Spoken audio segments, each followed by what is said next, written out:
Dunia pendidikan di Indonesia nih bakal ngalamin perubahan yang lumayan besar. Ada aturan baru, namanya Peraturan Menteri Nomor 26 Tahun 2025, yang siap mengubah cara sekolah kita berjalan, dari PAUD sampai SMA. Nah, pertanyaannya kan, apa sih dampaknya buat siswa, guru, dan ya, kita semua sebagai orang tua? Yuk kita bongkar bareng-bareng. Oke, biar kita semua paham betul soal peraturan ini, kita akan bagi pembahasannya jadi 5 bagian. Pertama, kita cari tahu dulu kenapa sih perlu ada aturan baru. Terus, kita lihat siklus manajemen intinya, rencanain, kerjain, cek. Abis itu, kita bakal ngomongin angka-angka nih yang bakal ngaruh banget di kelas. Keempat, kita dalami filosofi di baliknya. Dan terakhir, kita lihat apa yang akan terjadi selanjutnya. Langsung aja kita mulai ya. Oke, bagian pertama. Kenapa sih harus ada aturan baru? Ya logikanya kan, sistem yang bagus itu harus terus berkembang dong. Simpelnya gini, peraturan yang lama, yang dari tahun 2023 itu, dirasa udah nggak cukup lagi buat jawab tantangan zaman sekarang.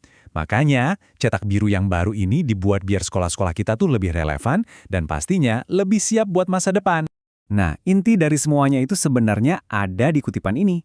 Tujuannya tuh satu, ngasih panduan yang jelas buat sekolah, biar semua kegiatannya itu jalan dengan efektif dan efisien.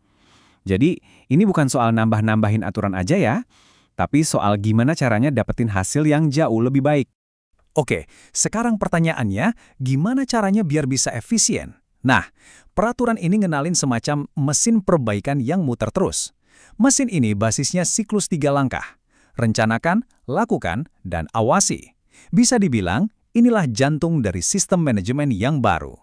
Oke, sebelum kita lanjut lebih dalam, kita harus paham dulu satu istilah kunci ini, standar pengelolaan.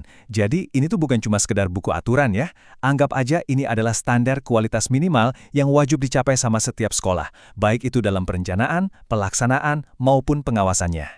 Nah, ini dia siklusnya kalau kita lihat lebih dekat.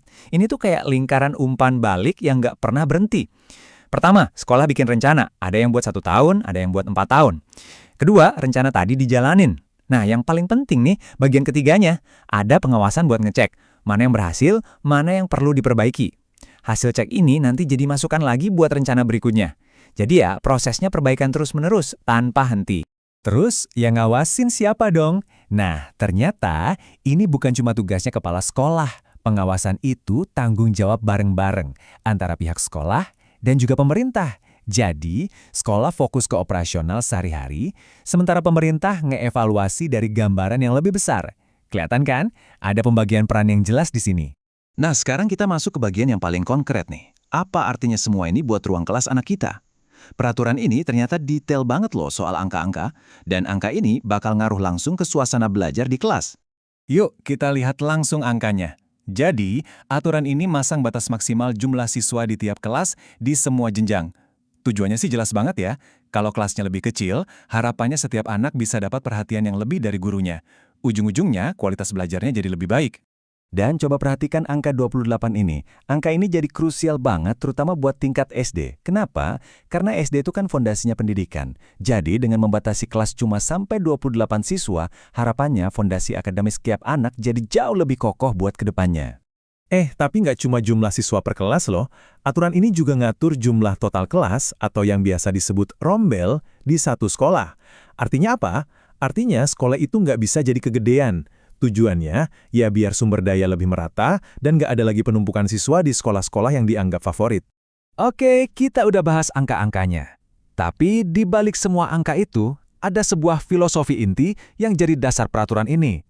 Yuk, kita cuma pahami pola pikir yang jadi motor penggerak seluruh sistem ini. Nah, filosofi utamanya itu namanya MBS/M atau manajemen berbasis sekolah. Gampangnya gini, bayangin aja tiap sekolah itu kayak kapten buat kapalnya sendiri. Mereka dikasih keleluasaan buat ngatur dan ngambil keputusan yang paling pas buat kondisi mereka. Kata kuncinya di sini adalah otonomi. Dan otonomi ini nggak berdiri sendiri, tapi ditopang sama 5 pilar penting. Pertama, kemandirian. Sekolah jadi lebih bebas ngatur dirinya. Kedua, kemitraan. Artinya sekolah harus kerja bareng sama komunitas dan industri. Ketiga, partisipasi. Ini ngajak kita sebagai orang tua buat ikut terlibat. Keempat, keterbukaan alias transparan soal pengelolaannya. Dan yang terakhir, akuntabilitas. Sekolah harus bisa mempertanggungjawabkan hasilnya. 5 hal ini kalau jalan bareng, tujuannya ya bikin sekolah jadi lebih baik. Oke, kita udah sampai di bagian akhir. Jadi, apa nih poin-poin paling penting yang harus kita ingat? Dan apa yang bakal terjadi setelah peraturan ini berlaku? Pada akhirnya, ya, semua aturan, semua angka yang kita bahas tadi, itu muaranya cuma ke satu tujuan besar. Menciptakan sekolah yang bukan cuma efisien, tapi juga jadi rumah yang aman, menyenangkan, dan pastinya inklusif buat setiap anak di Indonesia. Nah, salah satu perubahan yang kayaknya bakal paling kita rasakan itu adalah penghapusan sistem sekolah pagi dan sore. Jadi, nggak ada lagi tuh kelas pagi, kelas siang. Tujuannya biar semua siswa dapat jam belajar yang optimal. Buat sekolah yang sekarang masih pakai sistem 2 sesi, mereka dikasih waktu 3 tahun buat transisi jadi 1 sesi aja. Jadi kalau mau ditarik kesimpulan besarnya, peraturan ini tuh bukan cuma soal perintah dari pusat ke daerah ya.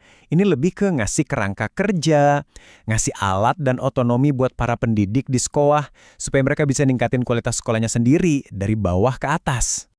Kerangkanya sih udah ada, aturannya udah jelas. Tapi pertanyaan besarnya tetap sama. Apakah standar baru ini beneran akan memberdayakan para guru dan bikin kualitas belajar jadi lebih baik? Atau jangan-jangan malah cuma nambahin beban birokrasi dan administrasi baru? Jawabannya mungkin baru akan kita lihat nanti di dalam ruang-ruang kelas di seluruh Indonesia.